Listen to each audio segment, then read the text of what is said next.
بسم اللہ الرحمن الرحیم۔ حضرت عائشہ صدیقہ رضی اللہ عنہا فرماتی ہیں کہ میں نے حضور نبی کریم صلی اللہ علیہ وآلہ وسلم سے حطیم کعبہ کی دیواروں کے بارے میں پوچھا کہ کیا وہ بیت اللہ کا حصہ ہیں؟ آپ صلی اللہ علیہ وآلہ وسلم نے ارشاد فرمایا، تمہاری قوم یعنی قریش کے پاس تعمیری فنڈ کی کمی ہو گئی تھی۔ حضرت عائشہ رضی اللہ تعالی عنہا فرماتی ہیں کہ میں نے عرض کیا، اس بیت اللہ کا دروازہ بلند کیوں ہے؟ آپ صلی اللہ علیہ وآلہ وسلم نے ارشاد فرمایا، تمہاری قوم نے اسے بلند رکھا تاکہ ان کی ٹھیکہ داری اور قبضہ باقی رہے، وہ جسے چاہیں بیت اللہ میں داخل ہونے دیں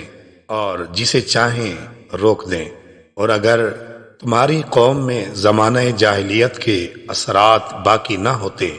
اور مجھے یہ اندیشہ نہ ہوتا کہ ان کے ذہن اسے قبول نہیں کریں گے تو میں حطیم کعبہ کی دیوار کو بیت اللہ کی عمارت میں شامل کر دیتا اور بیت اللہ کا دروازہ زمین کی سطح سے ملا دیتا۔